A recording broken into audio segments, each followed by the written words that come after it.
Boa noite a todos, então. Nós vamos finalmente hoje entrar no primeiro capítulo de Apocalipse, né? Sim, depois de algumas semanas. Estava me esperando. Algumas semanas na introdução. Não deu para falar em toda a introdução ainda, né? Livro do Apocalipse, cada livro da Bíblia, para fazer a introdução, demora um bocado, né? Mas nós vamos então começar o capítulo 1, né, do livro de Apocalipse.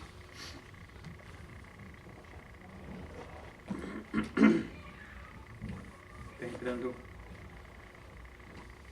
direto no que diz João, né? Então, capítulo 1, João, versículo 1, João começa dizendo assim: revelação de Jesus Cristo, que Deus lhe deu para mostrar aos seus servos as coisas que em breve devem acontecer, e que ele, enviando por intermédio do seu anjo, notificou ao seu servo João, o qual atestou a palavra de Deus e o testemunho de Jesus Cristo, quanto a tudo o que viu. Bem-aventurados aqueles que leem e aqueles que ouvem as palavras da profecia e guardam as coisas nelas escritas, pois o tempo está próximo. Então, logo de entrada na introdução do livro, coloca-se revelação de Jesus Cristo, que lhe deu para mostrar aos seus servos as coisas que em breve hão de acontecer. Então, a revelação é diretamente de Jesus Cristo, só que ele enviou por intermédio de um anjo para mostrar a João. Aqui está o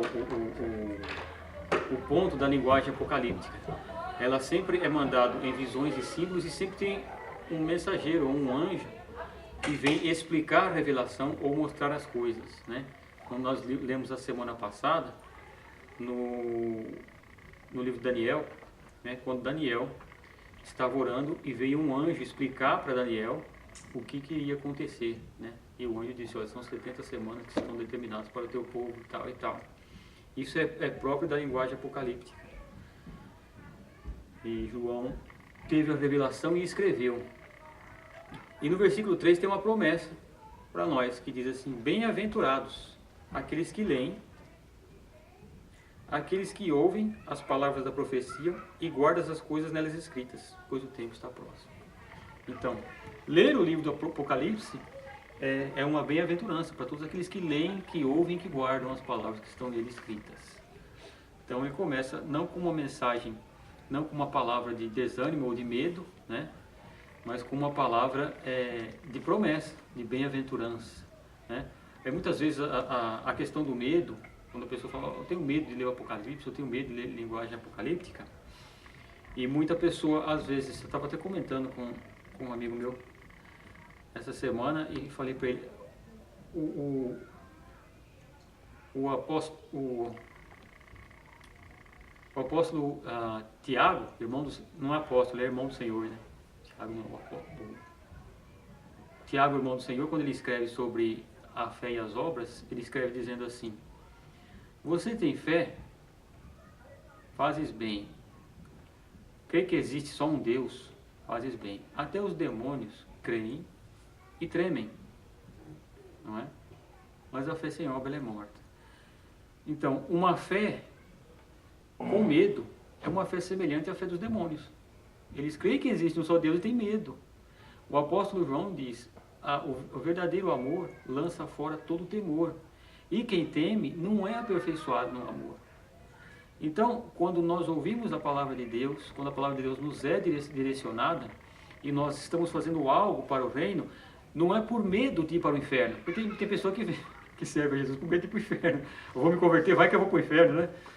Aí o camarada falou assim: é bom você acreditar, é melhor você acreditar em Deus do que não acreditar. Porque se não existir céu e inferno, você não perdeu nada, mas vai que existe, né? Então, quer dizer, o cara está acreditando por medo. É uma fé semelhante à fé dos demônios, que eles creem e tremem, pois eles não têm obras de fé. E é a fé que produz a obra do crente, né? Então, qualquer obra que nós fazemos é por amor ao reino de Deus, não por medo de ir para o inferno, né? Então, o próprio Apocalipse, que parece ser uma profecia dos últimos tempos, que para amedrontar as pessoas, não é. É uma mensagem de esperança que diz: bem-aventurado aquele que lê, que ouve, que guarda as coisas que aqui estão escritas, né? E aí João, no versículo 4, ele começa dizendo assim: João, as 7 igrejas que se encontram na Ásia. A Ásia era a Ásia Menor, onde fica hoje a Turquia, né? Então diz assim: graça, paz a vós outros, da parte daquele que é, que era e que há de vir, e da parte dos 7 espíritos que se acham diante do seu trono, e da parte de Jesus Cristo, a fiel testemunha, o primogênito dos mortos e o soberano dos reis da terra. Então, João provavelmente era cuidava, tomava conta daquelas igrejas da Ásia, provavelmente, é o que diz a tradição, né? E ele dá a saudação: a graça e a paz seja por vós outros, por parte daquele que era, que é e que há de vir, e dos 7 espíritos que se acham diante do trono. Então, quem são esses 7 espíritos que se acham diante do trono? Por causa da presença diante do trono, né, ele está falando do Espírito Santo, da plenitude do Espírito. Esses 7 espíritos se referem à plenitude da graça do Espírito Santo, que a gente pode encontrar no livro de Isaías, capítulo 11. Isaías capítulo 11, versículo de 2 a 3.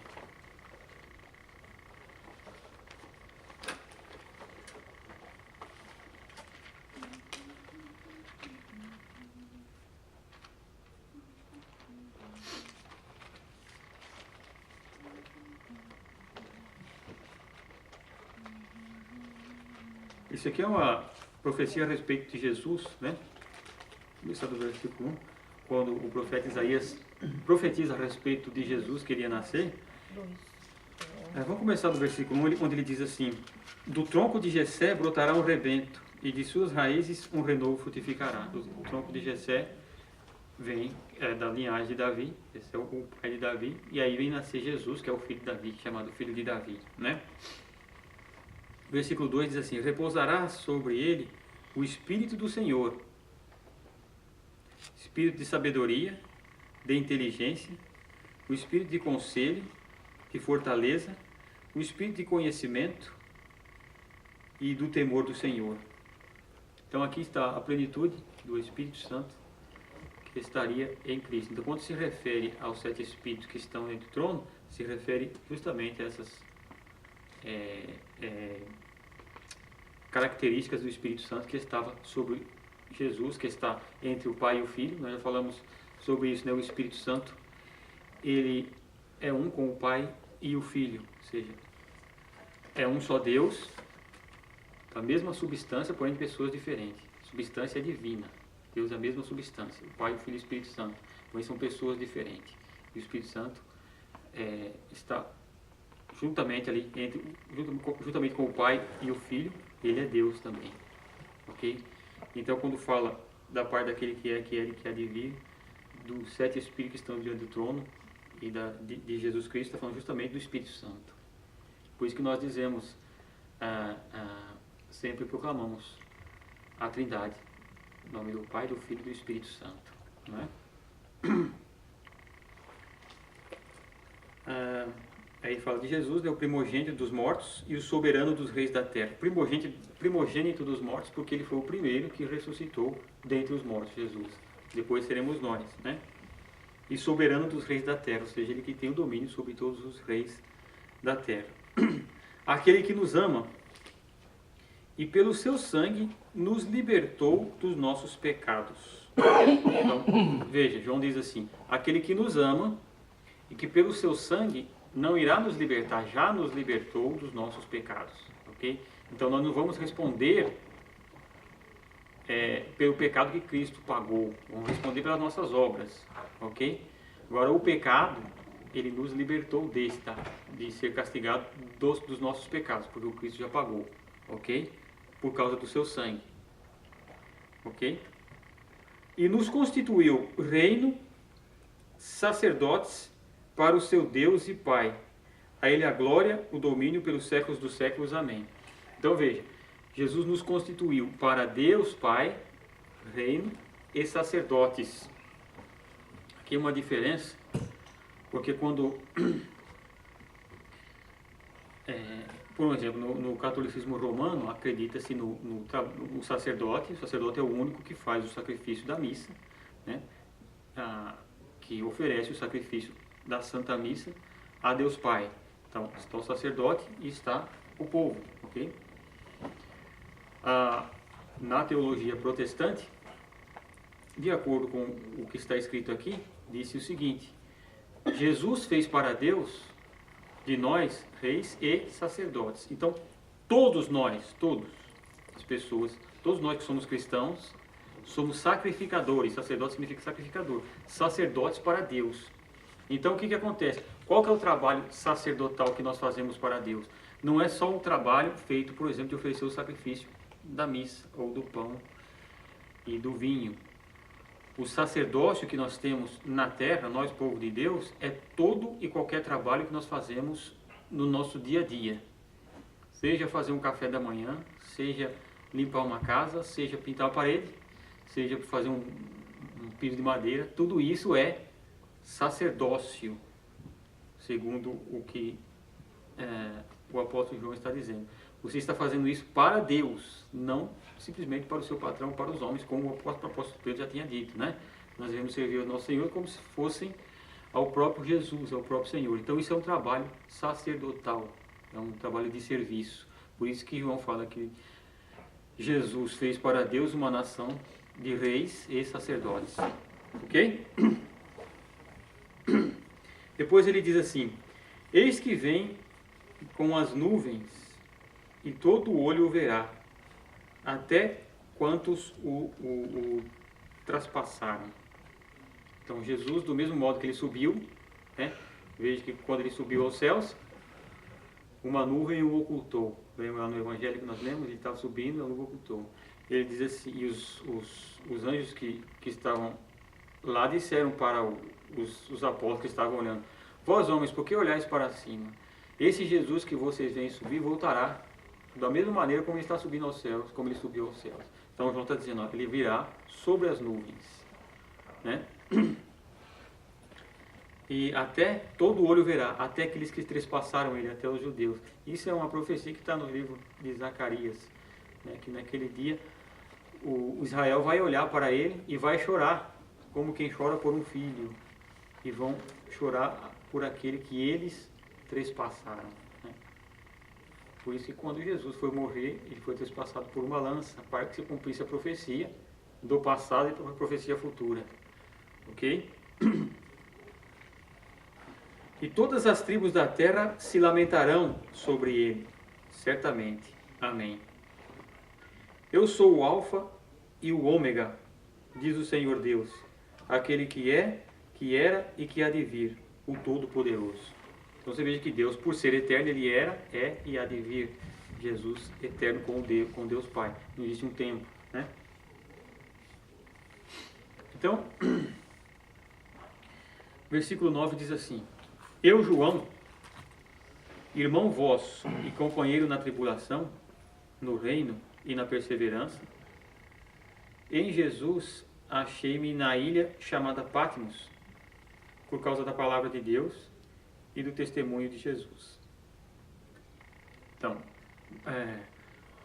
na introdução nós falamos que provavelmente ou foi no reinado de Nero ou de Domiciano, né? Quando levantou-se a grande perseguição e os cristãos eram mortos e muitos eram levados como prisioneiros para essa ilha chamada Patmos, né? Falamos mais ou menos a localização ali da ilha. E João estava lá, prisioneiro, por causa do nome de Jesus Cristo, né? Aí ele diz assim no versículo 10: achei-me em espírito no dia do Senhor, ou seja, no domingo, que é o dia da ressurreição. E ouvi por detrás de mim grande voz como de trombeta, dizendo: o que vês, escreve em livro e manda às 7 igrejas: Éfeso, Esmirna, Pérgamo, Tiátira, Sardes, Filadélfia e Laodiceia. eram as 7 igrejas que estavam ali na região onde hoje é a Turquia, né? Que era a Ásia Menor naquele tempo. Ali é a região onde divide o Oriente e o Ocidente, né? Então era uma passagem muito importante na época, principalmente para o comércio, né? E ali onde estavam as 7 igrejas. Eixa, tá ruim. Voltei-me para ver quem falava comigo, e, voltando, vi 7 candeeiros de ouro. E no meio dos candeeiros, um, semelhante ao Filho do Homem, com vestes talares, e cingido à altura do peito com uma cinta de ouro. Então, cada coisa aqui vai ter um significado, né? João, quando estava ali em espírito, ele olha e vê Jesus ressurreto. Oh, obrigado. Uma balinha aqui, não tem problema, né? Não, acho que a balinha tá bom, né? A garganta tá meio... Então, João vai lá e tem uma visão do Cristo ressuscitado.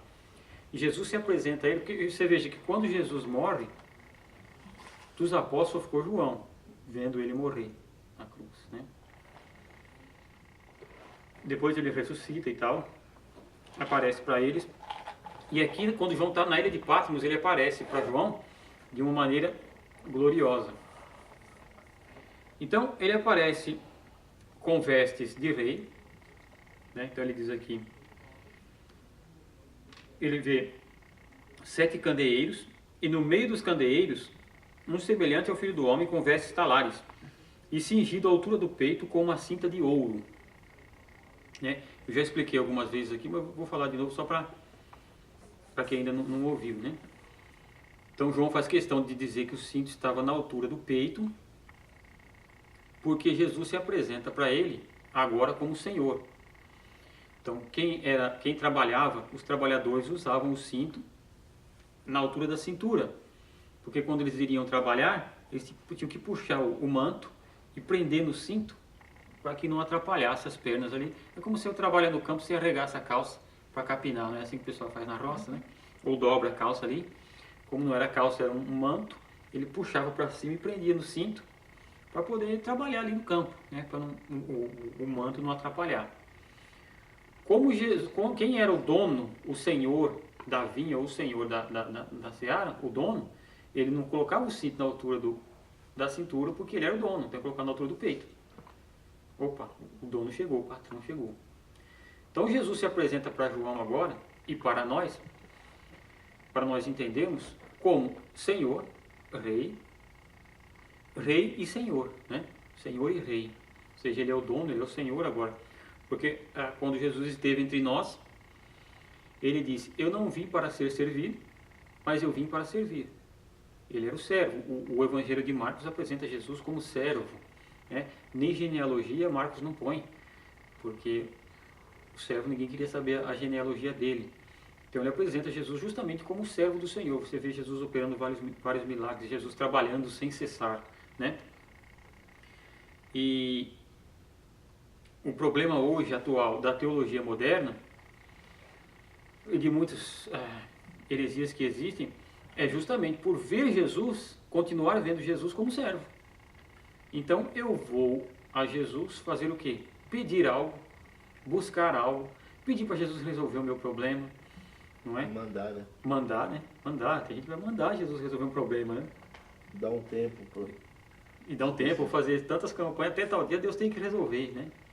Isso é ter Jesus como um servo. Até no evangelismo mesmo, né? Até no evangelismo mesmo, quando as pessoas às vezes vão falar de Jesus para alguém, você está com um problema? Vai lá na igreja que você vai ver, Deus vai resolver esse teu problema, como se Deus fosse.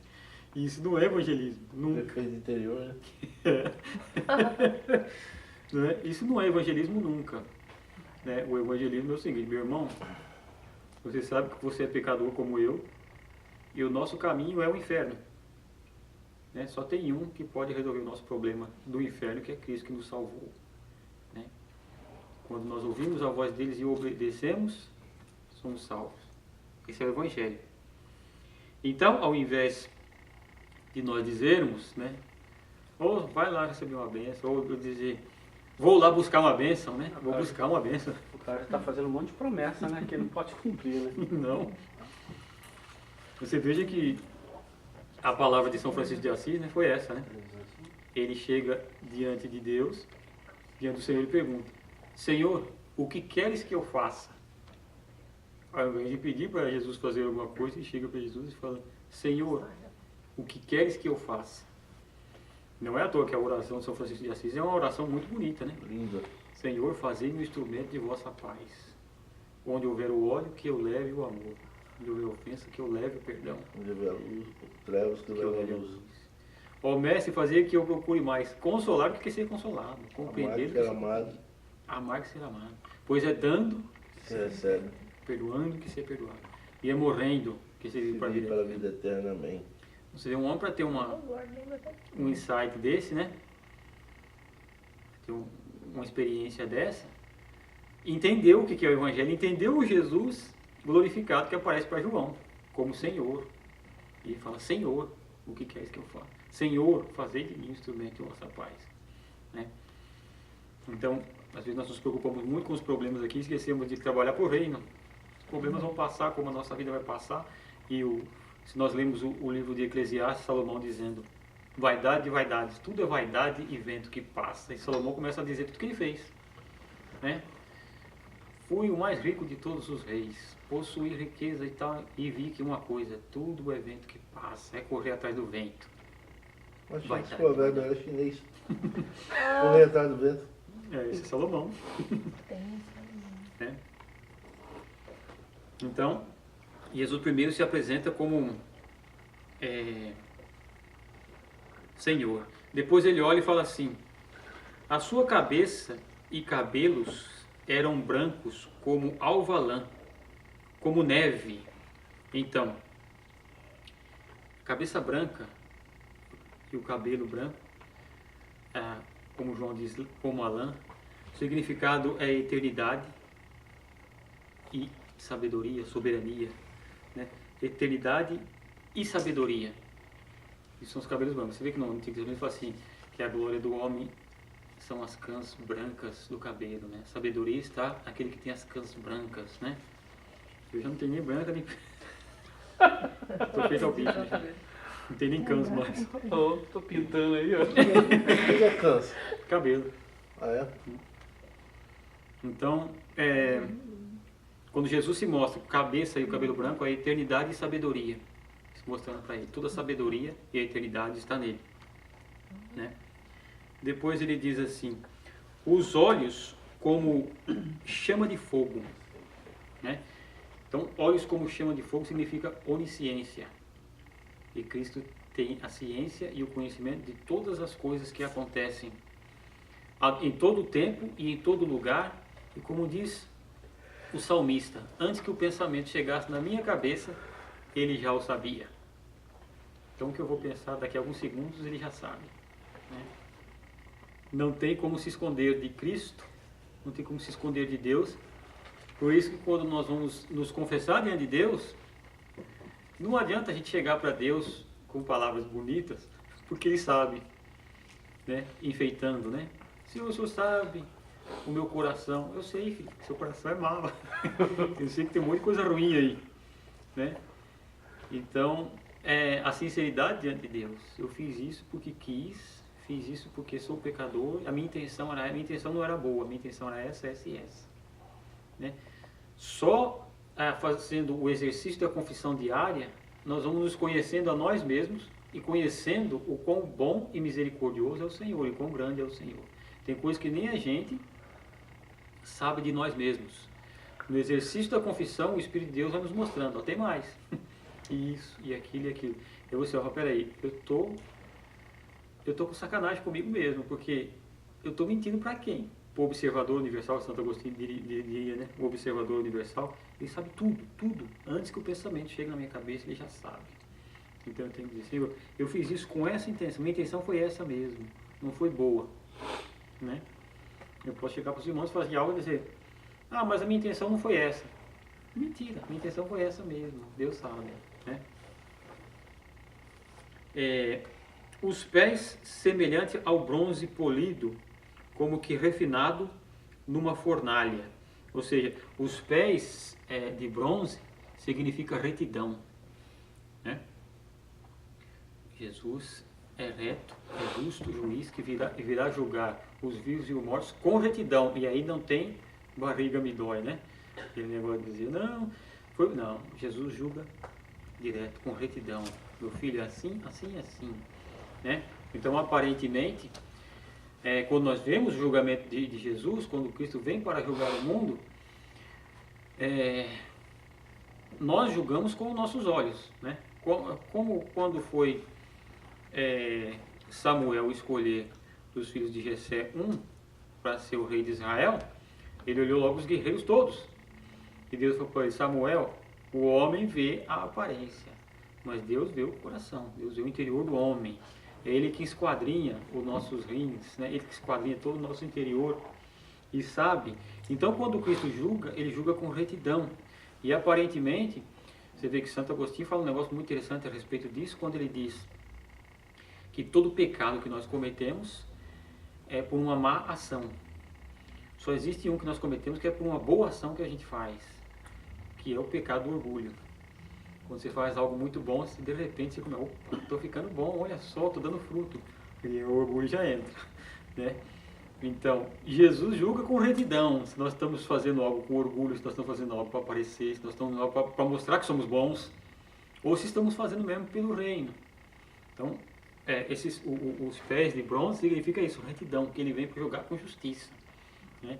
Então, diante dele, não há como nós nos escondermos, né?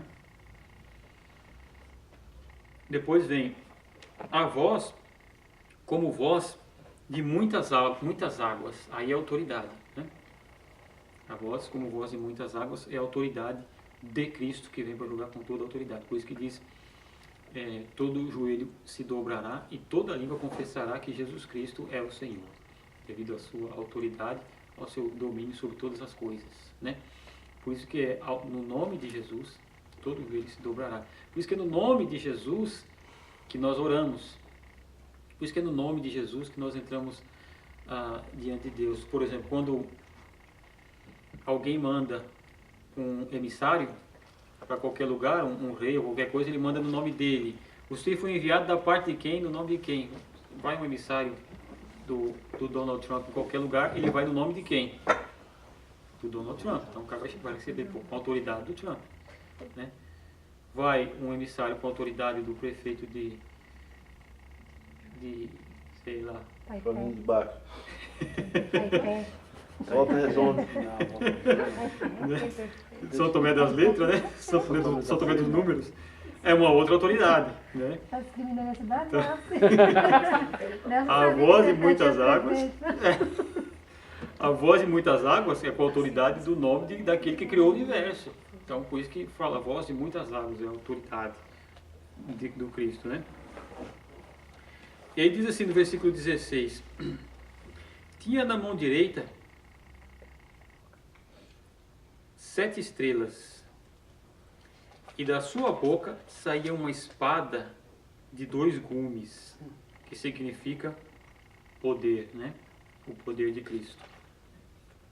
O seu rosto brilhava como o sol na sua força, aquele mostrando a sua glória, né? Você vê que quando Cristo se transfigura no Monte Tabor, as suas vestes ficaram brancas, como o escritor do Evangelho diz, como nenhuma lavadeira poderia alvejar daquele jeito. Ele mostrou a sua glória. Então ele aparece para João, o seu rosto brilhando como o sol. Isto mostra toda a sua glória, né? A glória de Cristo. Quando o vi, caí a seus pés como morto. Então, muitas pessoas dizem que vê anjo, que vê Jesus e coisa e tal, né? João, quando viu, caiu como morto. Moisés não conseguiu ver o brilho, sentiu o brilho de Deus. Hã? Moisés não conseguiu Não sentir o conseguiu. brilho. E você vê que Moisés desce do monte, desce o rosto brilhando, tinha que colocar um véu, porque o povo não conseguia olhar para o rosto dele, né? Então, o João, quando viu o Cristo dessa maneira, ele caiu como morto no chão. Não aguentou. Pô, isso aqui é uma visão muito forte, né? E o que aconteceu? Porém, ele pôs sobre mim a mão direita, dizendo, não temas. Veja sempre a palavra de Cristo em todo momento. Não temas, né? Eu sou o primeiro e o último. E aquele que vive. Estive morto, mas eis que estou vivo pelos séculos dos séculos e tenho as chaves da morte e do inferno. Chave quer dizer, eu tenho poder sobre a morte e tenho poder sobre o inferno. Sou eu quem mando, né? Então, quando Jesus fala assim, não temeis aos homens, que depois de matar o seu corpo, não pode fazer nada para a tua alma. Mas temei antes aquele que depois de matar o seu corpo, pode jogar a sua alma no inferno, que é Deus. Ou seja, somente o Senhor tem poder sobre o inferno. É Ele quem põe a pessoa no inferno ou não. Não é o diabo que leva você para o inferno, não é nada disso. É Deus que te põe lá no inferno, porque Ele te julga justamente. E Ele vai te pôr lá assim. Nós não, nós estamos salvos por Jesus, né? Mas tudo aquele que não é salvo, ele é posto lá por quê? Por causa do poder de que Jesus tem. E sobre a morte também. Né? É Deus quem tem o poder. Você vê que hoje em dia as pessoas vivem... Eu vejo essa reportagem, eu dou risada. Assim, quem come isso vive tantos anos mais na vida. Tudo balela, é tudo mentira, né? Se você tiver uma vida saudável, você vive mais tantos anos da sua vida, né? Se você fizer isso, você diminui a cada dia, a cada ano, um dia da sua vida. Isso é tudo mentira, né?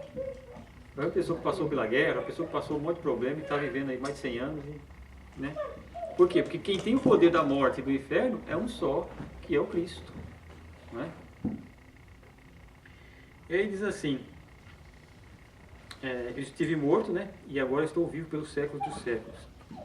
Escreve, pois, as coisas que vistes, e as que são, e as que hão de acontecer depois destas. Então, escreve as coisas que você viu, as coisas que são agora, e as que vão acontecer depois destas. Você veja que nós demos a descrição aqui do que são aquelas... O simbolismo da cabeça, dos pés, do cinto, mas nós não falamos de duas coisas, que são os 7 candeeiros e as 7 estrelas que ele tinha na mão direita, né? Que a mão direita significa soberania, ok? Deus é soberano sobre todas as coisas, Senhor de todas as coisas, dono de todas as coisas, é Ele quem faz todas as coisas. E nós não questionamos a Deus, né? Por que Deus fez isso? Por que Deus permitiu aquilo? Isso não cabe a nós questionar, porque Deus é soberano, é Ele que pode todas as coisas, né? Então ele diz, quanto ao mistério das 7 estrelas que viste na minha mão direita, e os 7 candeeiros de ouro, as 7 estrelas são os anjos das 7 igrejas, e os 7 candeeiros são as igrejas. Então, quando João tem a visão e ele vê ali 7 candeeiros em pé, ele diz que esses 7 candeeiros são as 7 igrejas, Esmirna, Éfeso e tal, as 7 igrejas. E as 7 estrelas que você viu na minha mão direita são os 7 anjos das igrejas, ou seja, os 7 pastores que estão nessa igreja, ou bispos, ou seja o nome que se dê. Então, haviam 7 igrejas, cada uma delas tinha os seus pastores ou bispos. As 7 estrelas que estavam na mão de Cristo são os 7 pastores das igrejas. Por isso que João vai escrever a carta aos 7 anjos, aos 7 pastores que estavam na igreja, que estão na mão de Cristo. Isso nos leva a pensar o seguinte, nós vamos ver em uma das cartas, quando Jesus repreende um dos pastores, por causa de alguma coisa, ele diz, arrepende-te, porque senão vou vir contra você e vou tirar o seu candeeiro do lugar. Ou seja, eu vou tirar a igreja da tua mão. Por que ele fala isso? Porque os 7 anjos, os 7 pastores estão na mão direita de Jesus, é soberano sobre eles. Então há aqui